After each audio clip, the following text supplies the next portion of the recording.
so good to see each and every one of you. I met some new people today, and I'm sure that you have too. I have a question to ask you before we get started, so let me ask my question. How many of you, either this morning or sometime, say in the last week or so, went to eat something, brush your teeth, take a swallow of something that's familiar, and it tasted completely different? How many of you had that happen? All right. Little tip for you. That's spirit actively working, chemicalizing your system to help you. It can be scary, it can be off-putting, especially if you're expecting a little sip of, let's say, lemonade, and lemonade doesn't taste like lemonade. It can be a little off-putting, but it's absolutely your helpers, your guides working with you to chemicalize, to stabilize you in this physical world. Now, this is not going to be a talk about this physical world being a terrible place and, you know, we all must band together and stick together and be scared or anything.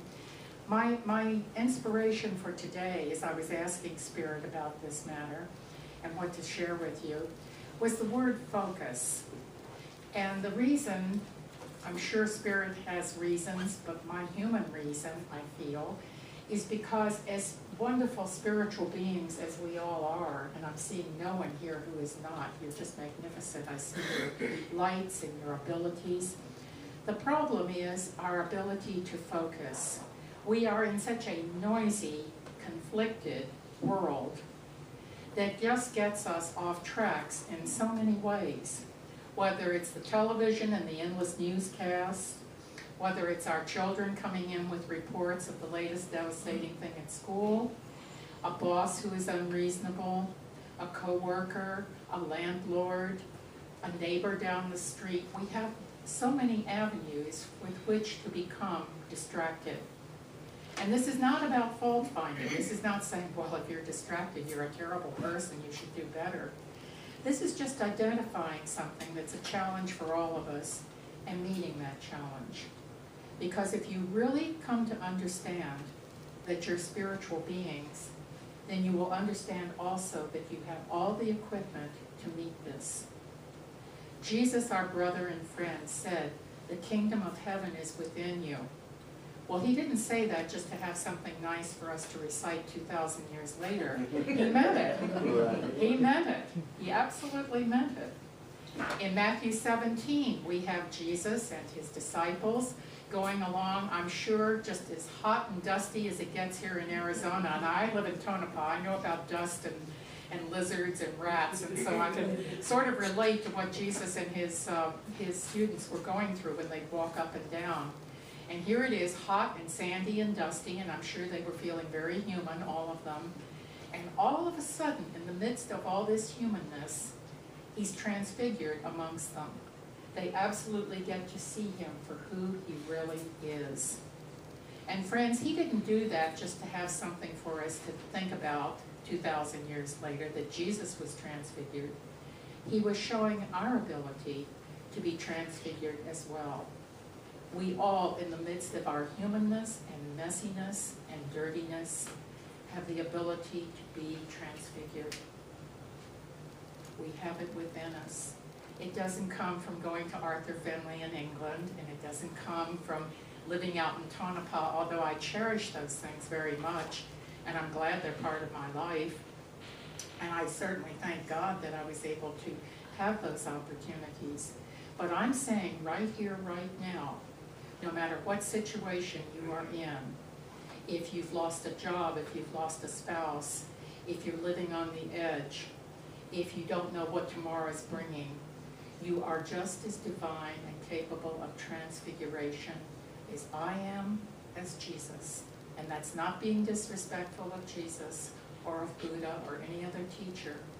That is saying a teacher only teaches so that you can do the same thing.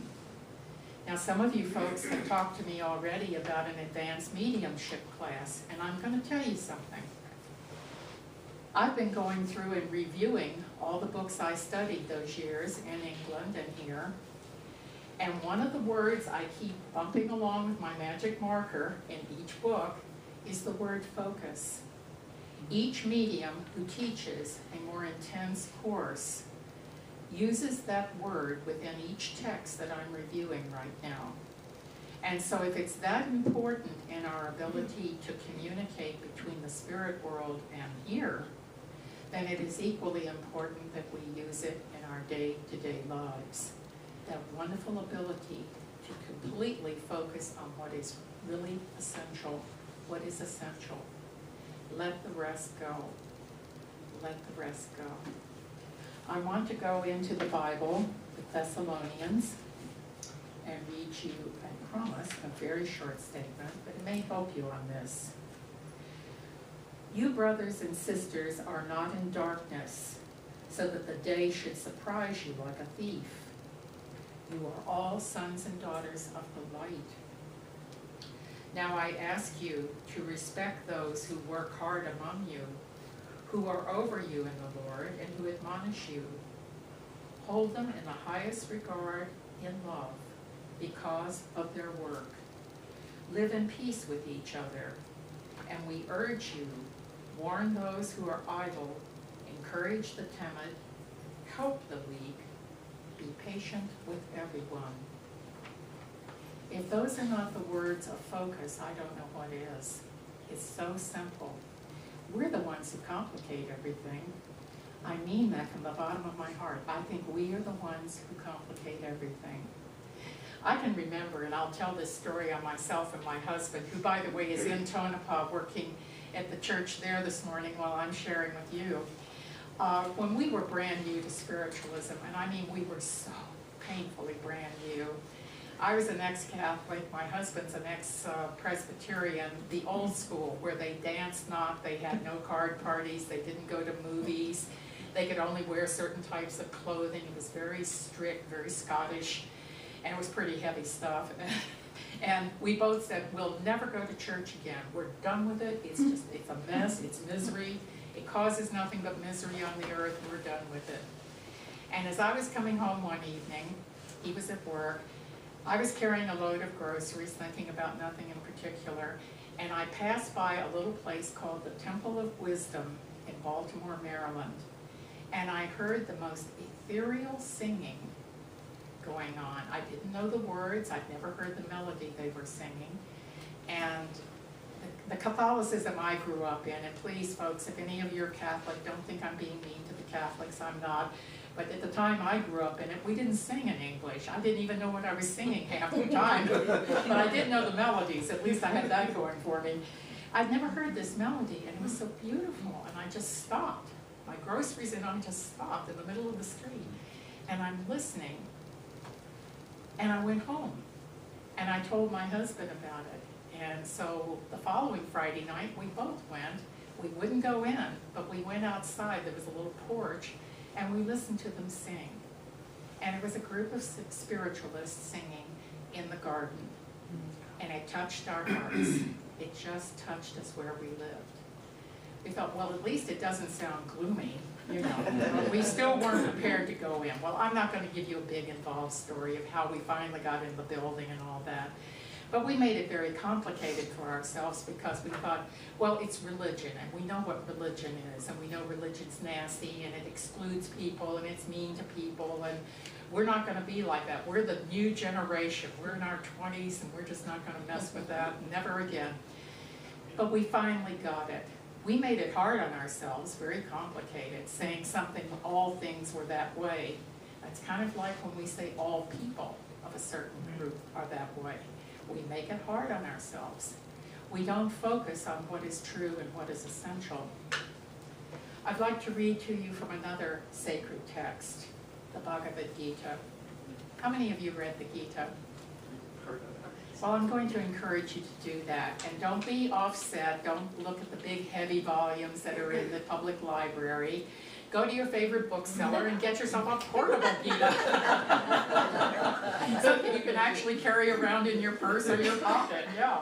And it's in modern English, and it reads like today's newspaper. I'm not kidding you. It's a man who's tired of war, and he's complaining to this nice-looking man over here about he's tired of war, he wants to go home, he doesn't know why he's here anyway, nobody agrees with him, His feet hurt, his head hurts, etc., etc. Sounds pretty contemporary, doesn't it? And the nice man who's listening to him is Krishna. Krishna brought to humanity, much as Krishna was brought to us as Jesus, as Krishna comes in many forms and many places to help us when we get stuck. And we get stuck so many times. We get ourselves stuck. Even us so-called good spiritual people, we can get stuck. We're good at it.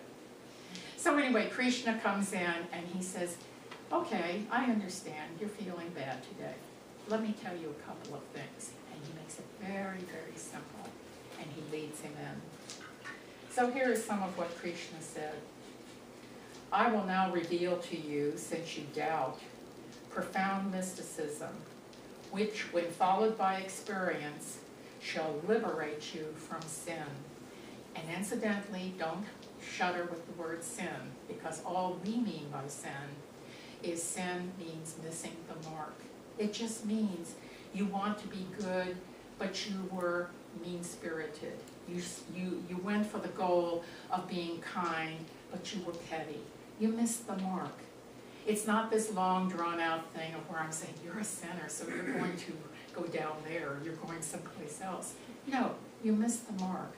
But divine beings can miss a mark many, many times and still have the ability to get back on track. So here's what Krishna is telling us. This is the premier science, the sovereign secret, the purest and best, intuitional, righteous, and to him who practiseth, it pleasant beyond measure. They who have no faith in teaching cannot find me, but remain lost in the priors of the world, in the perishable world. The whole world is pervaded by me, yet my form is not seen. All living things have their being in me, yet I am not limited by them. Nevertheless, they do not consciously abide in me. Such is my divine sovereignty that I, the Supreme Self, am the cause and upholder of all. So within you is the cause and upholder of everything. And it's hard for us because, we all look around and we say, retiree, flat feet, this thing, that thing. Over here, somebody who's scratching their head and is obviously looking at their watch, and that's another human. We see only the human outer. It's so easy to get caught up in the human outer. We all do it. We all do it. What is it the law calls it? In the legal world, it's called profiling, isn't it? Well, we all spiritually profile, too. We all do it. I had an interesting situation come up many, many years ago in Mississippi. I worked for a cosmetics firm, and long story short, the supervisor came in and said, now your commissions, this was in a store, your commissions in this store are based upon, she gave us the outline, she said, never waste your time with people who look like they've come from a trailer park. And then she gave a delineation of what a person looks like who might come from a trailer park. And I listened, and I listened, and I listened. My eyes got bigger and bigger. I wasn't totally dumb, but I wasn't totally bright either. And I'm thinking, gee, I guess she knows. She's the head of this cosmetics division. She must know what she's talking about. And I was in a brand new part of the country. I was finding that a lot of Mississippians didn't like me because my accent showed I wasn't from Mississippi. So it wasn't just race in those days, it was also where you were from, and outsiders were outsiders. So I took it pretty much to heart. And I don't mean I did anything consciously that day, I just waited on people who came in. But the next day, who walks in the door but the prototype, the absolute cause celeb, the perfect actress for the description that the supervisor gave. Her hair was stringy. She had a cigarette poking out of her little pocket here. She's dragging a couple of people with her, little tiny kids. Her purse looked like it had come out of a dustbin, one of those with little torn edges and everything. She was I won't say dirty, but she was dusty. I'll be kind. She was dusty. She just didn't look like somebody you'd open your door to if you were home, you know. And of course, then the drawl came out, and I mean, it was a drawl, you know. And so I listened, and I thought, oh, this is the person you're not supposed to sell to. You're really not supposed to give her much time. But I didn't know, what do you do? I mean, there you are. You have a little badge on. You're with this company. And she said, I need some help. I need this and I need that. And she started going through, and I thought, oh, she's going to do cost comparisons. You know, she's going to find the cheapest gift here, there, and everything else. But I decided, you know what, she's in front of me. I wasn't a big religious spiritualist then, but I got to tell you, she was in front of me, and I thought, you know, your humanity sometimes overcomes your common sense even, and it just seemed that was it. So I gave her some prices, and she wanted small gifts, and she also wanted one large gift. There was a wedding coming up. So I gave her the prices, and folks, you know what came up? Out of that dusty, messy purse came up this wad of money. It took us a long time to count it because it was wadded, but what she had done was she had put aside a little money each month to accommodate gifts for family. Her heart was so big and so full of kindness that she had done without for herself so that she could meet things in her family. I like to feel that day I grew a little bit because I accommodated my human family. I'm ashamed to say even somebody I wouldn't have wanted to talk to outside of work, but I learned from that lesson. I really did. I feel that day, even if it was just this tiny, I saw the Christ. Now, I'm not talking about Jesus, the man who walked with us on the earth plane. I'm talking about the Christ principle. I'm talking about that which is supreme and absolute, which permeates every religious teaching on the planet and goes by different names and is there. So in seeing even just a glimpse of the Christ principle, I got how I could grow out of meanness and pettiness and impatience and all the things that beset each and every one of us in our daily lives. This week, I encourage you to take a peek at the Christ principle, to see that in yourselves. If you can't see it in the other person, the person who's yelling or being profane with you or cutting you off in the highway or giving you wrong information or whatever, see it within yourselves. See it in your ability to stop and to see a better person, both yourself and the person addressing you. As we come to a close of what I'm sharing with you, I'm going to tell you a brief story. I didn't plan to, but it's so current. We know that Nepal has been hit by 2 terrible quakes, and I certainly hope you include them as well as others in your prayers when you're praying for protections. My husband and I were in Nepal in the early 1990s. We went from India into Nepal because it's a very easy trip to make. And we had hoped to also go into Tibet at that time. But China was very angry with us during the early 90s, and so anybody who even vaguely looked like an American wasn't going to get by the border. So we consoled ourselves by visiting with Tibetans who were in Kathmandu. There were a lot of refugees. And we got to see their artwork, we got to talk with them, get some idea of what their lives were like, and delightful people to get to know. And in the course of all this, one day, it was wrapping up our trip, second to last day, we were supposed to go out with a Tibetan on a local tour, walk to this place and look at different things around Kathmandu. Well, I have to tell you, by 4 o'clock that afternoon, all I could picture was a nice cold beer and putting my feet up on some sort of hassock, because they were about this big by now. I had just been all over everywhere. And it was hot, and it was dusty, and it was just typical Tonopah weather. It was just, you know, that way.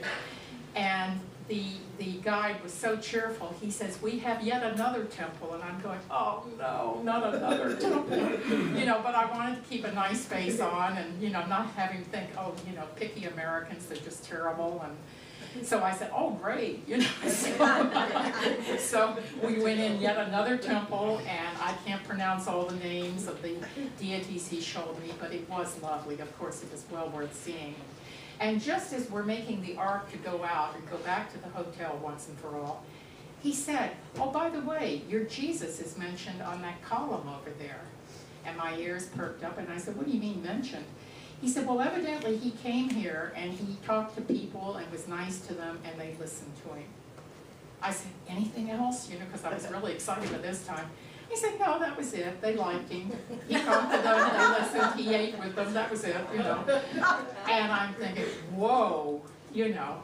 And I think of what we call the lost period of time of our teacher, when he was a young man before he got in the public arena back in his homeland. So these things will come and just nip at you when you're least aware. Some spiritual insight when your feet are hurting, when you think you've had it, when the day is done, the day is only started. That's how being spiritual is. It's not many times about how you're feeling at all. It's about your willingness to receive and listen. Thank you so much for your time.